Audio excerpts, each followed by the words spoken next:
Donc bonsoir Noé Préchoff. Bonsoir. Enchanté. Bienvenue au Primeur de Massy. Merci. Donc vous avez sorti votre premier album, au mois d'avril de cette année. Après pas mal d'années de musique. On peut dire ça comme ça. Donc dans quelles conditions vous avez préparé et enregistré cet album, ce premier album? Alors je l'ai préparé pendant de longues années dans ma chambre ou dans des caves ou dans des garages. Ouais, c'est ça. J'ai beaucoup circulé avec mes chansons et puis je me suis toujours enregistré comme ça dans mon coin avec mon petit matériel. Donc pour la préparation, j'ai fait ça de manière assez intime.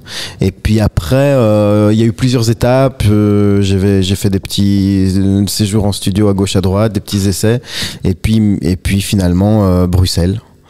Finalement, on a enregistré presque tout l'album, sauf quelques éléments qui venaient d'un autre studio à Paris, mais sinon tout à Bruxelles. Oui, parce que vous êtes belge. Parce que je suis belge, en effet, et que voilà, j'ai essayé d'autres choses où je me suis un peu éloigné de mes démos de base, en fait. J'étais tenté, peut-être comme beaucoup d'artistes qui sont habitués à la solitude et qui tout d'un coup peuvent un petit peu partager leurs chansons avec en plus des super musiciens, mais j'ai été tenté de le faire et ça a été hyper intéressant pour les chansons en elles-mêmes, mais il a fallu quand même un moment que je me rende compte qu'il fallait que je reste au plus proche de mes maquettes, en fait. Il s'agissait juste de préciser certaines choses, certains arrangements, et donc c'est ce que j'ai fait à Bruxelles avec Romain et Ziggy, qui sont deux réalisateurs très talentueux qui font plein de choses. Et voilà, donc on a travaillé quelques mois assez intenses. Ouais.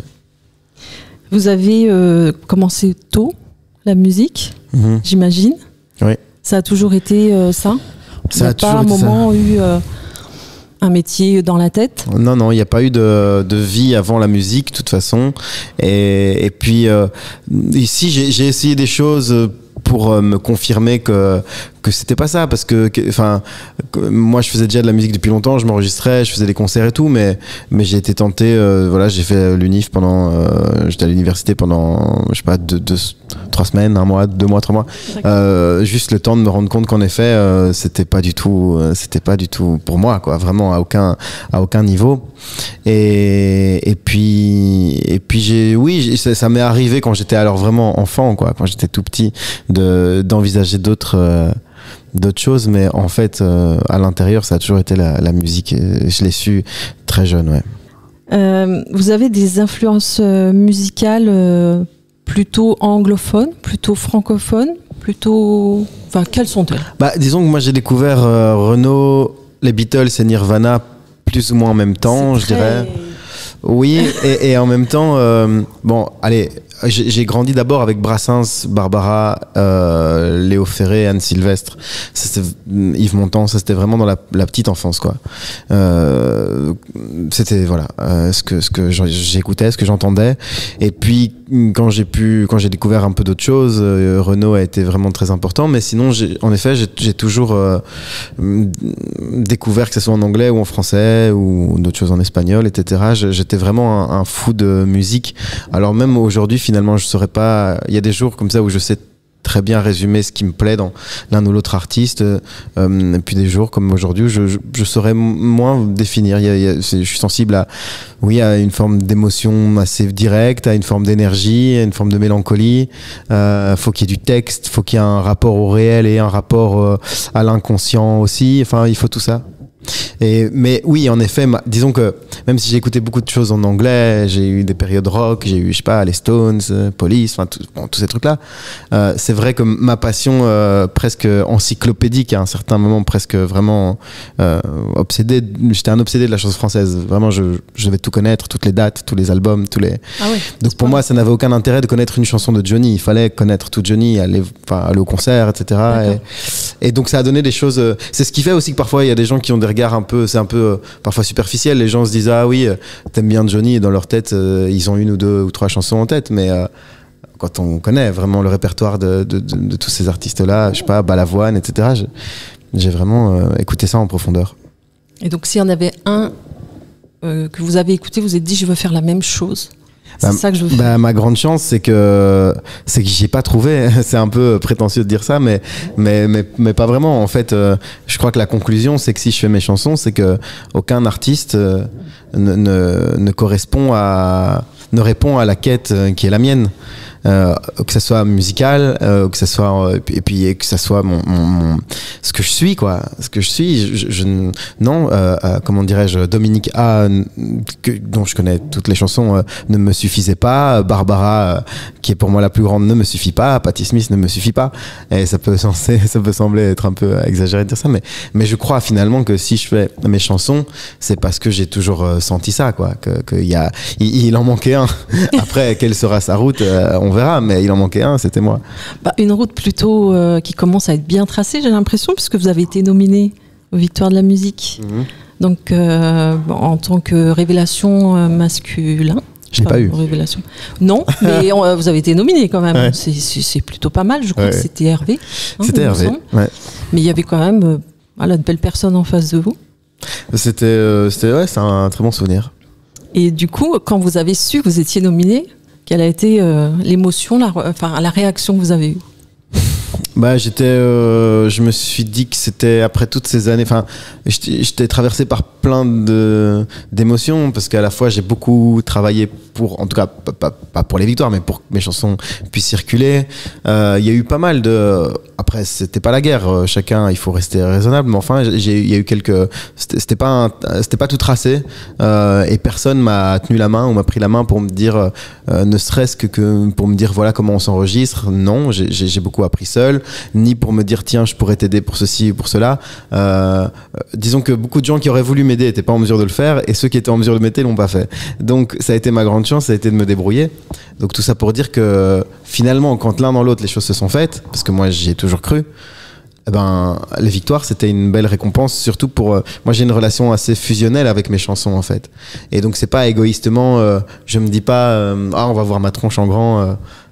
Je pense à mes chansons et je me dis alors je vais chanter Que tous dansent, et j'étais heureux pour cette chanson là. C'est une reconnaissance aussi. Et c'est une reconnaissance, bien sûr, c'est une reconnaissance. Puis je pensais même si je suis pas un obsédé de la télévision, mais quand j'étais enfant, je regardais les victoires de la musique parce que c'était là que je pouvais voir tous les artistes enfin pas tous, non, c'est pas vrai, mais une bonne partie des artistes que j'aimais. Donc c'est vrai que j'ai des souvenirs assez marquants de ça, des dernières victoires de la musique de Bachung, de celle de TFN avec Supplément de mensonges, voilà, il y a une dizaine d'années. Enfin, c'est des souvenirs qui vont avec. C'est toujours entremêlé à la vraie vie, des soirs où je devais faire autre chose et puis non, il y avait un tel, etc. Victoire de la musique. Alors je regardais quand j'étais enfant, c'était vraiment le truc. Donc il y a tout ça qui était entremêlé, et puis oui, c'était un sentiment de joie de savoir que mes chansons avaient une chance en plus de circuler, quoi. Vous êtes plutôt calme et posé. Ouf, non. En tout cas, c'est ce qui ressort là, c'est ce qu'on ressent. Et du coup, je voulais savoir, qu'est-ce qui vous met en colère? Qu'est-ce qui vous fait sortir de vos gonds? Tout, mais là, il n'y a pas de raison. C'est-à-dire que là, ça vous arrive? Moi, c'est ma vie, ouais. C'est vrai? Un faux calme. Pas faux, parce que en fait, ça dépend de...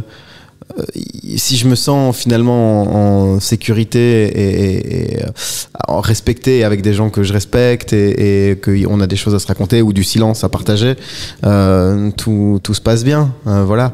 Mais en effet, je suis très... je suis pas tout le temps en colère, je passe surtout ma vie à rire, vraiment. Je suis en effet très sensible ça c'est ma naïveté, je suis très sensible à toute forme d'injustice et de foutage de gueule, et voilà. Donc ce qui me met en colère, c'est les rapports de pouvoir,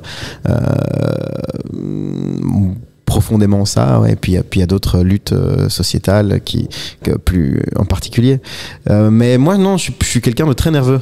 En fait, je suis très nerveux et une forme je suis à la fois très impatient et très curieux des choses, et il faut que ça avance.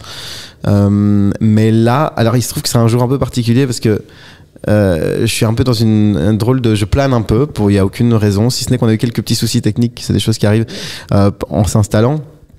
Donc il y a une sorte voilà, de points d'interrogation qui flottent un petit peu.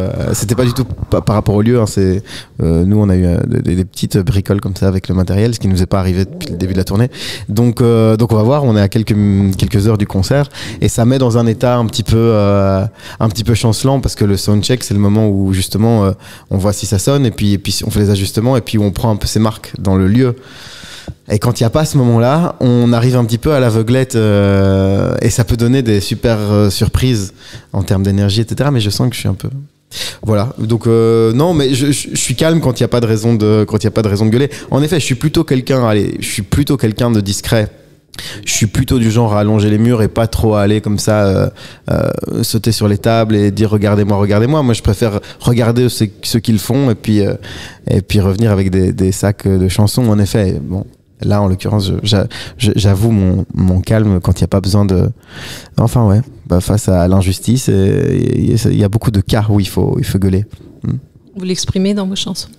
Et dans mes chansons, et surtout sur scène, en fait. Et ça, mais j'en suis conscient, et c'était parce que j'ai eu d'autres vies où j'ai fait soit des choses plus folk, avec du violon, de la guitare, etc., soit des périodes où j'ai fait des choses beaucoup plus rock, même en termes d'enregistrement en studio. Et là, je savais que pour ce premier album, je voulais quelque chose qui est à la fois une forme de groove et de possibilités pour que le corps, que ça soit pas un album littéraire, surtout pas, mais que le corps puisse bouger. Mais en même temps, je voulais que ça soit proche de l'intimité de ma chambre et donc je voulais pas faire un album rock, mais par contre sur scène, il y a beaucoup plus d'énergie, ça gueule beaucoup plus. Vraiment sur scène, c'est le lieu où je me rassemble et où je suis vivant avec un grand V. Lâcher les chevaux. Ouais, disons, c'est vraiment le moment où je suis vivant et où je fais tout ce que je fais pas dans la vie, où je danse, où je crie, voilà, c'est mon... Et puis c'est ma rencontre avec les gens aussi. C'est vrai que c'est ça. Voir le public aussi et être en symbiose avec eux. Ouais, et c'est aussi pour ça que je regarde les gens beaucoup en chantant. Je crois, il paraît. Mais je pense que c'est parce que, en effet, dans la vie, je les regarde aussi. Mais je veux dire, je suis plutôt solitaire. Enfin. Moi, je suis avec le groupe et tout ça, on est ensemble. Et, disons qu'avec mes complices, je peux faire corps avec des complices, mais je suis quand même plutôt quelqu'un de solitaire. Donc c'est sur scène que je fais les rencontres, en fait. Et en parlant de scène, vous avez des scènes de prévues, là, bientôt? Eh bien, il y en a eu un certain nombre depuis le début de l'été. Ouais. C'était... Quand ça a commencé à repartir, ouais. C'est ça, oui, parce que il y a eu toute une année, en fait, toute la période qui pourrait correspondre à celle des premières parties. Par exemple, ce qui est une des premières choses quand on signe, quand on travaille avec un tourneur, ce qui a été mon cas, c'est on se met à rêver un peu de première partie pour tester les chansons avant de les enregistrer sur scène. C'est pas forcé, mais disons c'est un petit plus de pouvoir tester ces choses-là. Et il y avait des choses qui auraient pu se faire, et puis finalement il n'y a pas eu cette année-là. Donc en effet, les choses ont redémarré un peu. Bon, voilà, année particulière. Et depuis le début de l'été, il y a eu beaucoup de concerts. Et là, jusque décembre, il y a pas mal de choses. Là, notamment les semaines qui arrivent, il y en a 3-4 par semaine. Donc, c'est assez génial.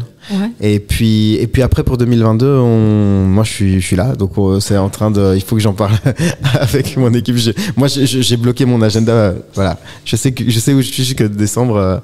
Et puis, on verra pour 2022. Mais avec le groupe, avec le même album ou il y aura un autre album en préparation? Alors, il y a un autre album. Il y a toujours des chansons en préparation. Et donc, je chante des nouvelles chansons régulièrement sur scène, pas ce soir ici à Massy puisque on a 40 minutes, oui. C'est un festival, mais sinon quand on joue, je sais pas, 1h15, 1h30, on fait des nouvelles chansons et pour la suite on verra. Il y a beaucoup de chansons qui sont prêtes. Alors on verra un petit peu. Je suis très curieux. Je travaille beaucoup là-dessus en fait, mais comme toujours, je suis un peu toujours partagé entre deux émotions qui sont celles de la chambre et de quelque chose de très intime. Et puis là, maintenant qu'il y a l'énergie du groupe, il y a l'envie aussi de faire des choses très, voilà, avec beaucoup d'énergie en studio. Donc je dois un peu continuer le débat là dans ma tête, mais les chansons sont là et ça c'est le plus important pour moi, c'est que les chansons soient là enregistrées, enfin les démos sont là et les textes sont toujours tant que j'ai ça va. Donc, à ce que j'ai vu et ce que j'ai lu aussi, vous avez fait de la musique, du violon quand vous étiez petit, de la guitare, mais est-ce que vous avez aussi fait un autre instrument? Oui, non. C'est-à-dire que je fais un peu de piano. Parfois, j'en fais sur scène et je fais des claviers sur l'album, des synthés. J'en ai joué pas mal sur l'album et je m'en sers beaucoup pour mes démos, etc. Après, ça dépend. Je suis pas un grand pianiste, c'est ça que je veux dire. Je suis pas du tout un grand pianiste et j'aime rester un peu dans cette limite qui est la mienne. J'ai pas spécialement envie d'en savoir plus sur le piano, c'est par période, mais enfin voilà. Après, j'ai des rêves d'autres instruments, peut-être qu'un jour Quelques la batterie, voilà, de temps en temps je m'y mets. L'accordéon, j'aime beaucoup ça. Donc mais c'est important c'est important de rien, j'ai rien à rajouter. Donc ça m'arrive sur scène de faire quelques piano-voix ou des choses comme ça. D'accord. J'imagine que vous êtes sur les réseaux sociaux. Comment vos fans peuvent vous suivre? Est-ce que vous avez du coup des comptes Insta, Facebook? Oui, j'y suis. Sous quel nom? J'y suis on vous trouve comment? Sous mon nom, Preszow. Et donc juste Noé Préchoff, ouais. Non, Noé Préchoff. Et ouais, vous m'y trouverez. Après, c'est par période. J'ai un rapport assez conflictuel avec les réseaux sociaux. Avec le digital? Non, avec les réseaux sociaux parce qu'en fait j'ai besoin du secret, du silence, et il y a quelque chose d'un peu contradictoire. Mais là, par exemple, quand on est en tournée, j'ai une utilisation plus fluide parce que de toute façon c'est pas des périodes, même si tous les artistes sont toujours un peu en création en permanence, mais en vrai quand on est en tournée, je suis pas dans un moment de silence et de création de toute façon, donc ça me fait marrer d'utiliser les réseaux sociaux. Puis il y a des moments où si je suis en train de créer, etc., alors je suis un peu plus distant, mais ils sont là, il y a bienvenue. J'ai deux petites questions qui n'ont pas rapport avec la musique, mais qui vont nous donner une idée un peu plus sur vous. C'est pas indiscret. Quel est votre péché mignon? Au-dessus de tout, la chose que vous adorez manger. Voilà, le plat, le péché mignon. Ah, ça doit avoir un lien avec la nourriture? Oui, après... Bon, ah non, c'était ça la question. Je pensais que ouais, normalement, le péché... Ouais, je pense que le péché mignon, c'est plus la nourriture. Je réfléchis. Ou le bon vin, ou... Non, je bois pas. Je réfléchis. Non, je réfléchis si j'ai des obsessions alimentaires. Mais il n'y a rien qui me vient comme ça. Il n'y a pas un petit plat comme ça que vous dites, à ça, j'en mangerais sans m'arrêter, ou au-dessus de tout Si, sans doute. Du coup, je les mange pas. J'ai déjà assez de problèmes comme ça. Non, je réfléchis. Je vais vous décevoir, mais j'ai rien de très croustillant pour le coup à dire là-dessus. Non, moi j'ai des goûts assez simples en fait. J'adore les pâtes aux légumes par exemple, c'est un truc qui peut me... Ça peut être un plat de pâtes tout simple. C'est un truc... ouais, voilà, par exemple. C'est ça, les pâtes. Et si vous pouviez être quelqu'un d'autre pendant 24 heures, ça peut être un personnage, ça peut être quelqu'un, un proche que vous admirez, ça peut être un personnage fictif, je ne sais pas, de BD, qui et pourquoi? Alors je sais que c'est pas simple parce que moi on me l'a posé, ouais, c'est ça, et j'ai pas su répondre. Non mais ça me demande déjà tellement de boulot d'être moi, alors si je dois commencer à réfléchir. Justement, partir en vacances 24 heures et être dans la peau de quelqu'un d'autre. Il me faut quelques... Bon, le temps que vous réfléchissiez, une dernière question. Il faut quelques secondes. Encore une colle. J'ai un très mauvais sens de la répartie. Si vous pouviez faire un duo, avec qui vous aimeriez? Même si c'est quelqu'un qui n'est plus là, voilà. Surtout, Barbara, par exemple, je ne sais pas, puisque vous en parliez tout à l'heure. Oui, mais Barbara, oui, mais ça va être compliqué. Oui, mais Barbara et Léo Ferré, ça va être compliqué. Mais il y a assez d'artistes aujourd'hui dont je suis vraiment très admiratif. J'aime beaucoup PR2B, j'y pense parce que je sais qu'elle est programmée, elle était là il y a quelques jours, je sais pas, peut-être elle vient bientôt. Voilà, j'aime beaucoup cette chanteuse qui s'appelle PR2B, j'aime beaucoup Pomme. Il y a plein de choses et puis dans d'autres générations, je suis très sensible à Hubert Félix TFN par exemple. Moi aussi. Voilà, donc même pas besoin d'aller chercher les morts. Il y a assez de. Oui, non, franchement, pour l'instant, il y a plein de choses. Je regarde juste un truc sur l'affiche. Non, voilà, je vous dis, il y a plein de choses. Il y a plein de choses très bien. Et encore plus là ces dernières années. C'est vrai que moi, quand j'étais enfant. C'est pas parce que j'étais pas quelqu'un de ringard et je veux dire c'était pas une posture d'écouter des choses qui étaient arrivées 40 ans avant moi. C'était simplement que j'aimais le texte et que il y avait des choses en chanson française, il y a des choses qui se sont passées.